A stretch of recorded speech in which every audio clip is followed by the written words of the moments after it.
golongan yang kelak akan mendapatkan perlindungan oleh Allah SWT di alam mahsyar nanti. Bapak Ibu muliakan, perjalanan hidup manusia setelah melewati apa yang namanya gerbang kematian, maka dari satu periode ke periode yang lain itu sangat panjang sekali. Ada riwayat menyebut dari satu fase ke fase berikutnya, dari satu tahapan ke tahapan berikutnya, dari satu masa ke masa berikutnya, mahsyar, mizan, hisab, terus seterusnya. Itu kira-kira sekitar 500 tahun. Hidup kita 100 saja enggak. Padahal nanti perjalanan begitu panjang. Maka perjalanan yang panjang itu akan dilewati tergantung oleh amalan daripada kita semuanya di dunia.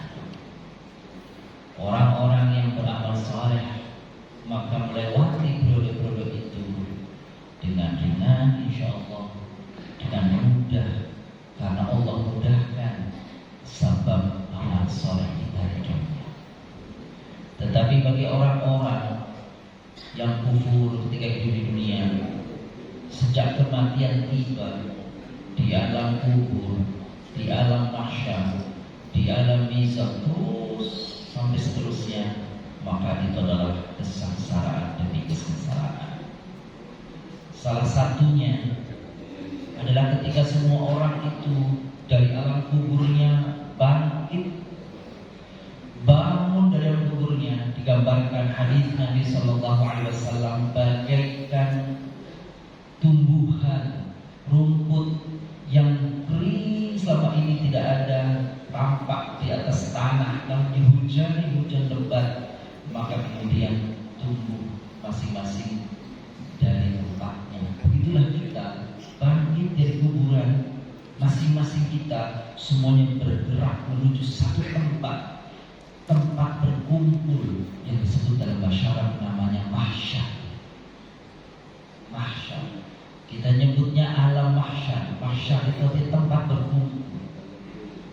Semua manusia dari zaman Adam alaihissalam sampai manusia terakhir akan berkumpul di situ. Bagaimana keadaan kita semuanya? Disebut dalam hadis hufatan, uratan, ghurban. Semua manusia itu waktu dibangkitkan waktu itu semuanya dalam keadaan hufat.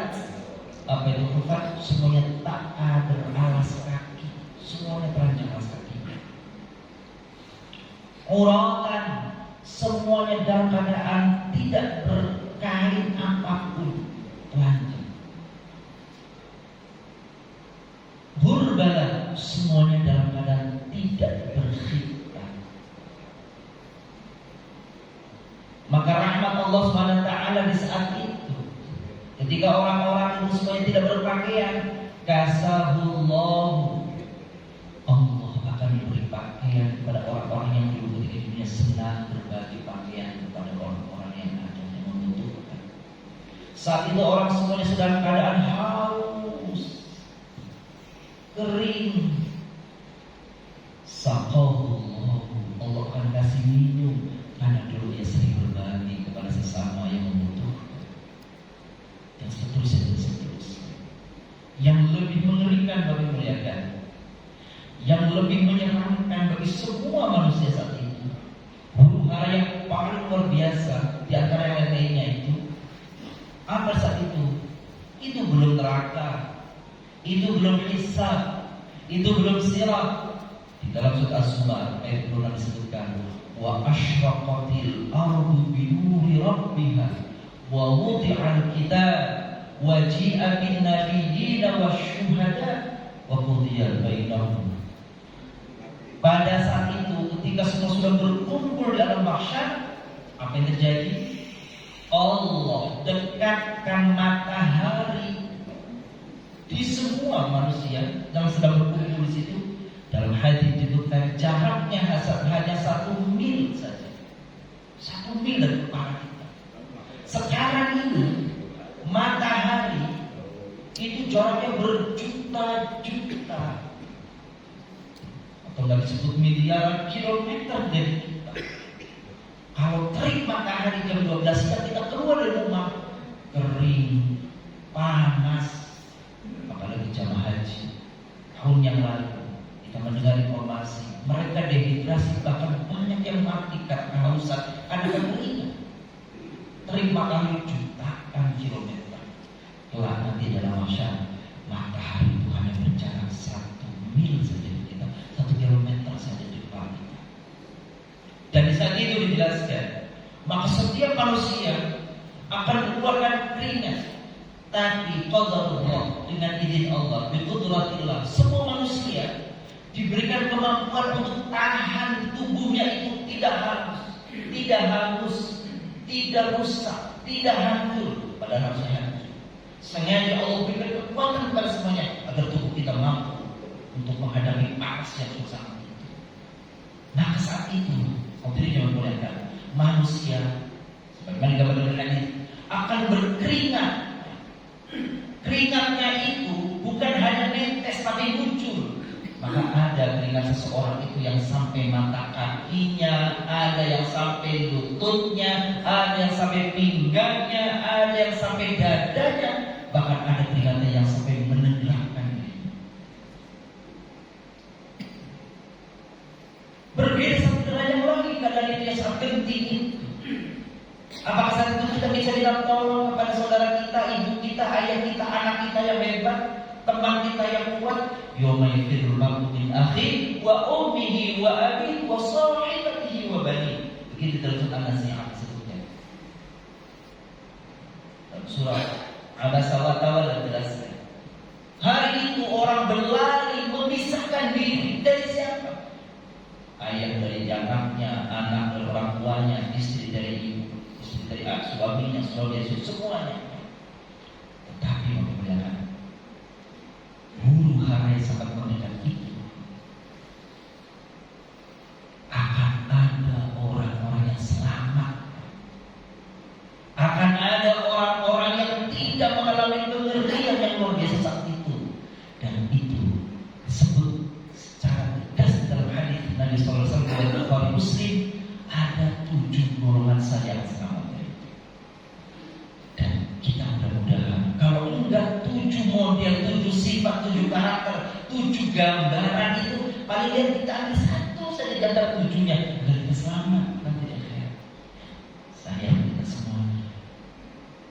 Hadis itu jelas bunyinya, Rasulullah sallallahu alaihi wasallam, sab'atu yudhilluhumullahu yawma la dhilla illa dhilluh, al-imamul 'adil wa syabun nash'a fi ibadatillah wa rajulun qalbuhu muta'alliqun bil masjid atau bil masajid wa rajulani tahabba fillah ijtama'a 'alaihi wa iftaraqa 'alaihi wa rajulun da'athu imra'atun dhatu mansabin wa jamalin wa qala inni akhafu Allah wa rajulun tasaddaqa bi sadaqatin fa'faha hatta la ta'lama shimaluhu ma yasduhu ma tunfiqu yaminuhu.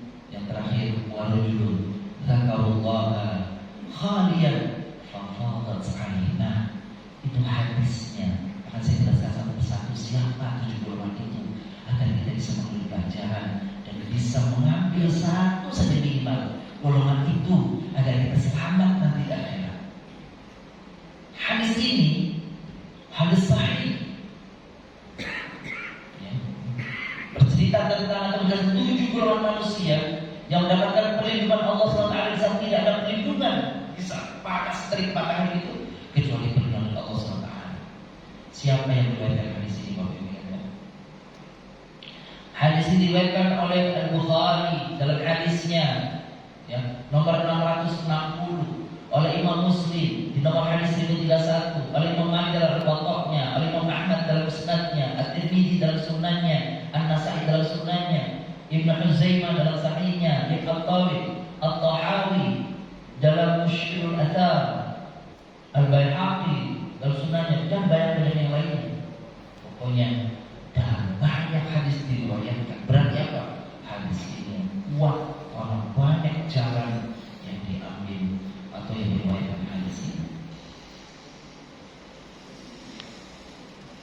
Tadi saya ceritakan ini hadis Nabi, ya ayuhan nas, hai manusia, innakum tuhsyaruna ila Allahi hufatan uratan ghurban. Hai manusia, kalian akan digiring, dikumpulkan menuju Allah dalam keadaan hufat, tak beralas kaki, urat, tak berpakaian, ghurla, dalam keadaan tak berkhitan. Siapa mereka itu?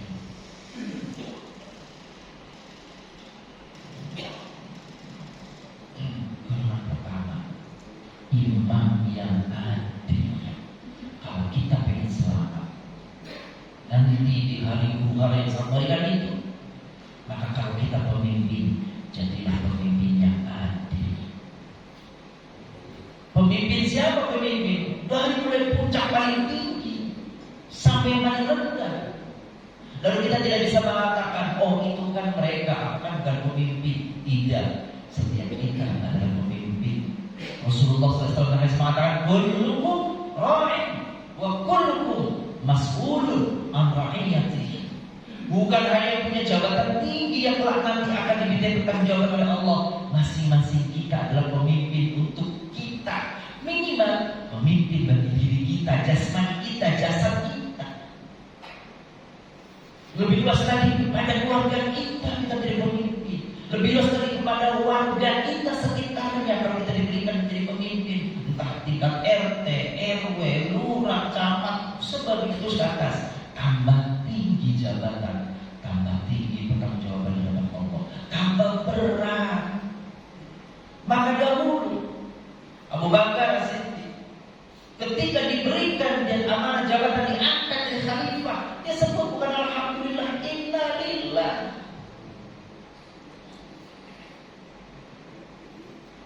Umar bin Abdul Aziz menangis dikasih jabatan jadi khalifah, takut nanti bagaimana pertanggungjawaban Allah. Kalau kita sekarang berebutan, bahkan untuk mencapai itu ada orang-orang yang berbagai cara dia lakukan. Padahal nanti di akhirat pertanggungjawaban yang berat. Ini tidak berarti bahwa Bapak mengatakan kalau orang muslim tidak menjadi pemimpin, tidak. Kita harus raih, tapi maksudnya amanah ketika diberikan tampuk pemimpinan, amanah ketika dijabatkan. Kenapa Umar bin Khattab pernah memarahi khalifah gubernurnya? Gara-gara apa? Gara-gara ada satu hewan yang mati karena kelaparan di satu wilayah yang dalam kekuasaannya. Umar bin Khattab memanggul langsung gandumnya karena melihat ada rakyatnya yang kemiskinan. Dia tidak boleh dipikirkan oleh penggawanya, tidak boleh dipukulkan oleh ajudannya, tidak. Karena nanti di akhir dari Allah saya akan lebih berat memanggulnya. Subhanallah. Apakah mengatakan? Maka kita, dan semua kita adalah pemimpin, kita harus banyak bertaubat kepada Allah begitu banyak. Dahulu mungkin kita berkhianat atas apa yang Allah timpakan amanah itu kepada kita. Maka benar kalau ada mengatakan ketika dia kalah di dunia, saya akan minta pertanggungjawaban nanti di akhirat. Pengadilan Allah tidak mungkin khianat. Benar itu ada. Imam yang adil akan selamat, akan dipayungi oleh Allah, akan dilindungi oleh Allah. Di saat manusia yang tidak dapat perlindungan oleh Allah Subhanahu wa Ta'ala. Imam yaitu seorang yang mempunyai kekuasaan besar, raja, presiden, pimpinan daerah, pimpinan lembaga, sampai dengan kita dan pemimpin bagi diri kita masing-masing. Adil, seorang imam yang tunduk dan patuh dan mengikuti perintah Allah Azza wa Jalla, dan meletakkan sesuatu pada tempatnya tanpa melanggar batas dan tidak menyanyiakannya. Ketika menjadi pemimpin, seberapa banyak dari tantangannya memberikan manfaat bagi orang lain, bagi agama, bagi masyarakat. Tapi sebaliknya, seberapa keputusan dan tantangannya menyengsarakan orang yang disengsarakan kelak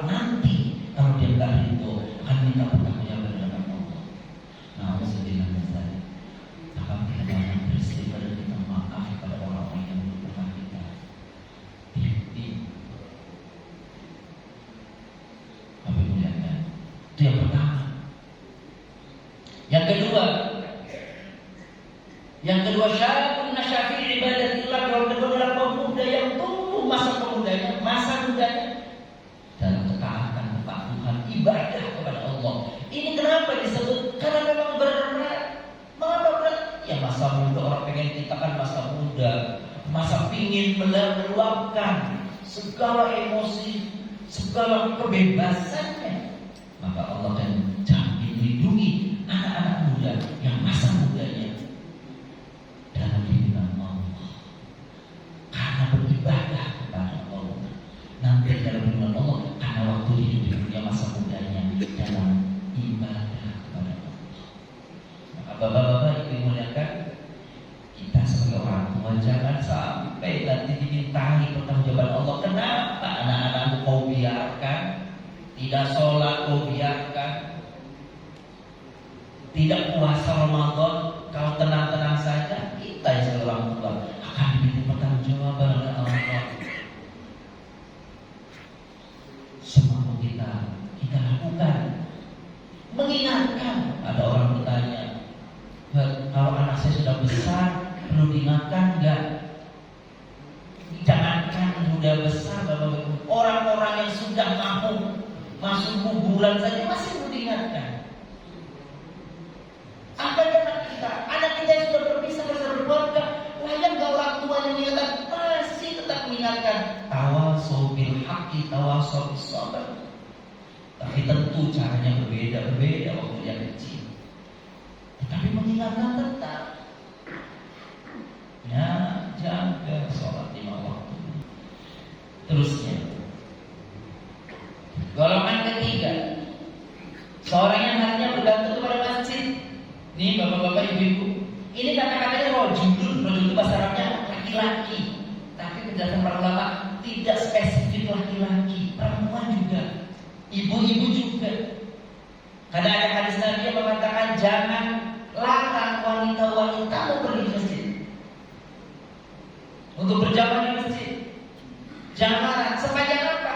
Aman, datang ke masjidnya, tidak menimbulkan fitnah, maka warajul qalbuhu mu'alliqun bil masjid takharaja minhu hatta ya'ud. Apa yang dimaksud dengan orang-orang yang hatinya terpaut dengan masjid, yang nanti dapat perlindungan Allah, yaitu orang-orang yang berjamaah di masjid, begitu keluar dari masjid, mungkin sampai rumahnya dia rindu, kapan lagi ya?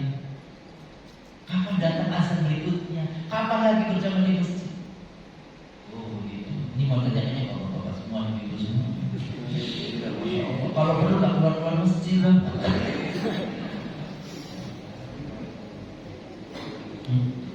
Jangan sampai sebaliknya, keluar dari masjid, ngumpul lama di jalan, begitu sampai rumah azan, kamu bukan sampai rumah udah azan lagi.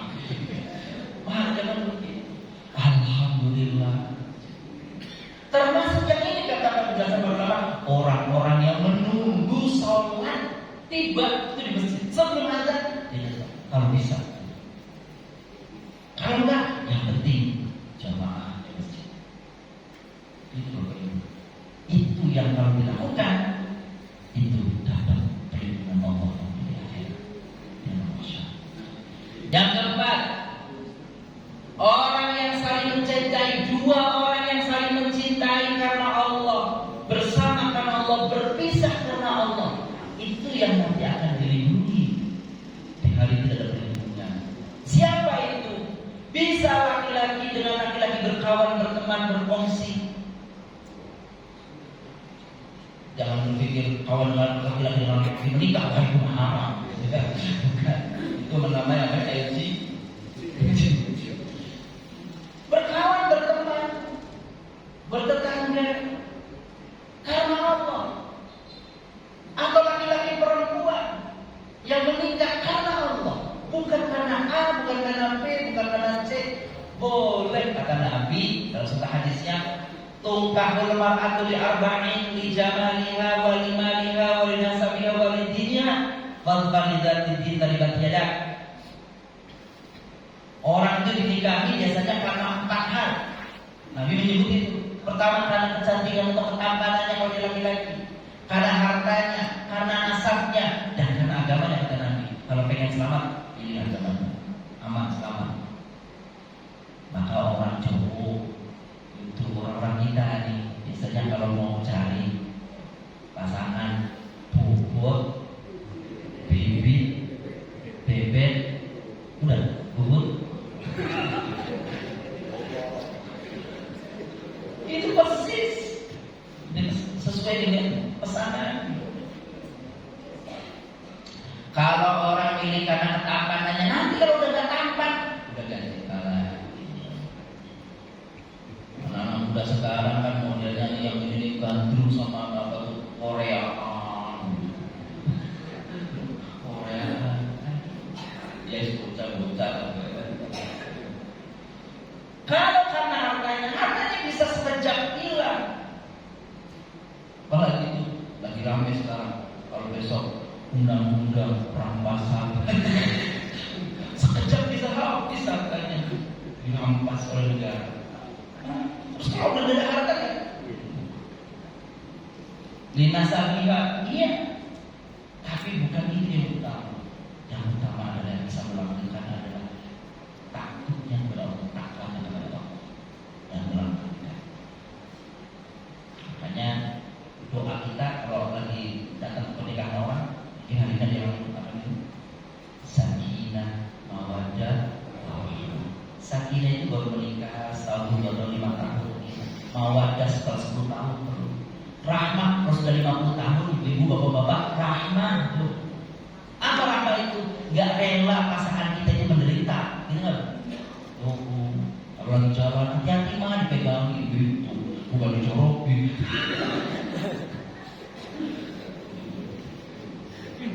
Rahmat itu di situ, kagak lagi menendang apa, kagak lagi pertimbangan apa, pertimbangannya ini loh pasangan saya.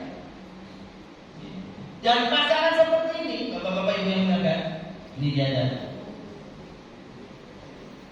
Nih, kita nih yang hidup di dunia dibersamakan dengan seorang pasangan kita, insya Allah tetap menyebutkan hanya di dunia. Nanti di surga Allah dipertemukan lagi. Bapak-bapak, baru Ustaz nanti pengen yang lebih kinclong, semuanya kinclong semua. Ibu-ibu yang lebih gagah, nanti dia di surga gagah semuanya laki-laki, kagak ada yang peot, kagak ada yang jalannya pengok-pengok, ada semuanya sempurna. Bahkan nanti dalam kubur, bapak-bapak dalam kubur nih, betul tidak ada? Al-arwahunya hadis Nabi. Al-arwahu junudun mujannadah fama ta'arfa minha kita itu nanti dalam kubur itu nanti roh kita, bahkan kita akan dipertemukan oleh Allah dengan orang-orang yang saleh. Termasuk siapa? Termasuk orang tua kalau dulu gak pernah ketemu wajahnya seperti apa, kakek kita yang tidak pernah berjumpa, buyut kita pernah berjumpa, nanti dijumpakan oleh Allah. Kenapa? Kalau sesama soleh ketemu, kalau nggak soleh nggak bisa ketemu. Al-awah junudun mujannadah fama ta'arfa minha. Kalau saling mengenal karena iman akan menyatu. Yang tidak seiman tidak bisa menyatu. Yang dulu ngefans banget sama The Beatles, yang lagunya yang ngefans banget sama The Palmers sama Kultus, nggak bisa ketemu. Kecuali dia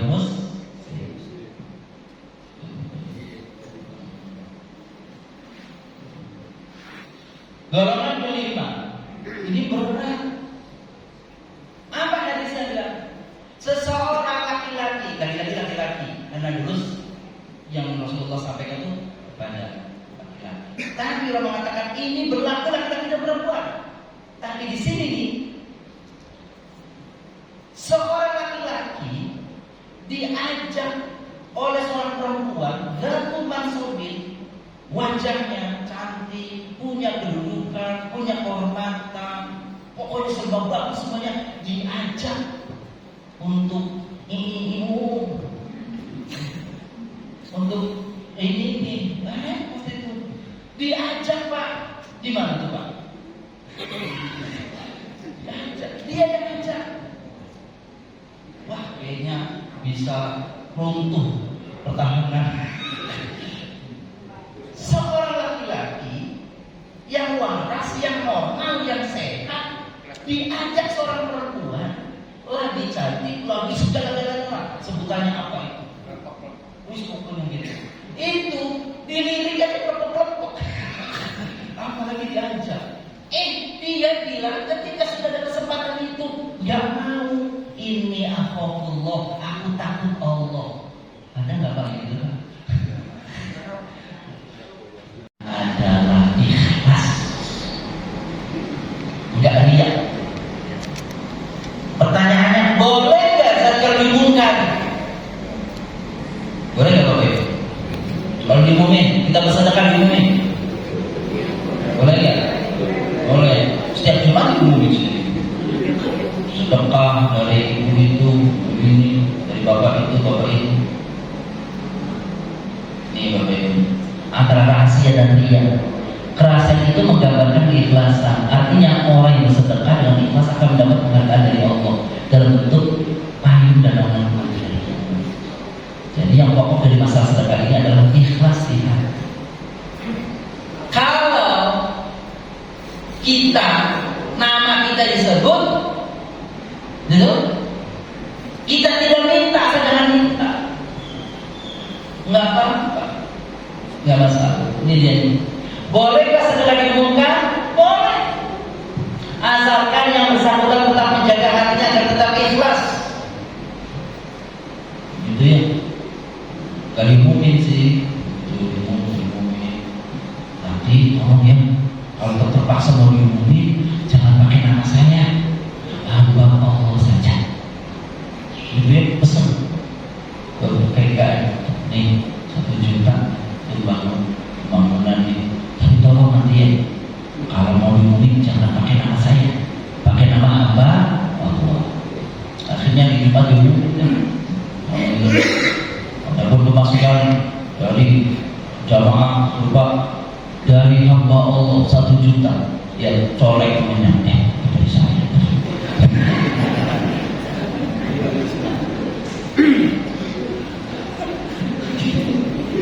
Jangan diumumkan, tapi begitu diumumkan dari hamba Allah 1 juta nih. Tahu aja supaya tahu aja dari saya. Saya aja. Masa lebih? Boleh, apalagi jika dimaksudkan ternyata diumumkannya itu untuk memotivasi yang lain.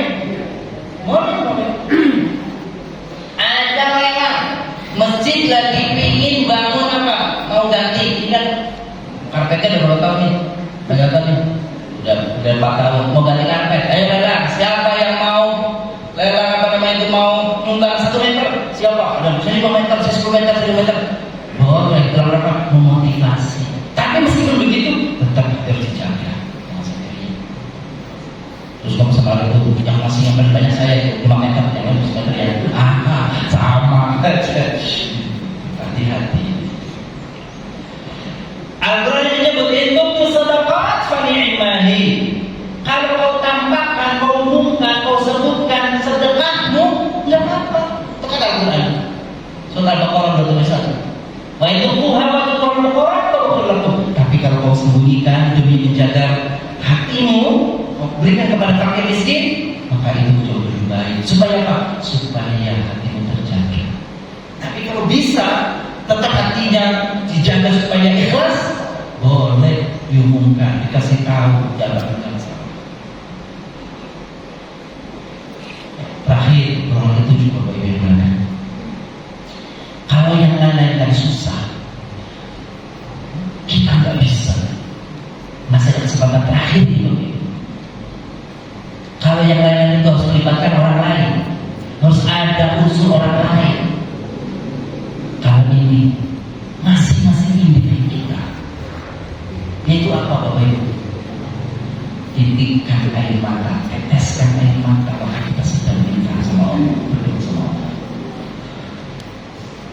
Khusyuk, minta sama Allah, takut, maka teteskan air mata yang menetes karena takut kepada Allah itu bagian yang akan menjaga kita.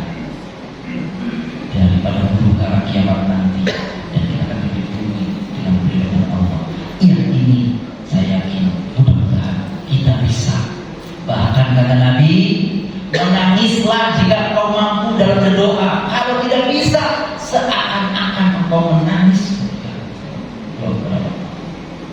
Maka disebut kholian. Apa kholian? Dalam kesunyian, dalam kesendirian. Itu menunjukkan apa? Kalau kita malam bangun jam 3:30, jam 4 pagi, sunyi kanan kiri, tidak ada orang, menghadap Allah, tafakur, sujud, bermunajat, sampaikan permohonan kita dengan hati yang tulus, ikhlas dari hati, sampai kita betul-betul menghadirkan tangis itu karena kepada Allah Subhanahu wa Ta'ala. Inilah 370 yang mudah-mudahan secara pribadi fakir berharap itu, dan kita sendiri saja berharap itu. Tidak semuanya ada pada diri kita, paling tidak salah satunya saja ada pada diri kita. Semoga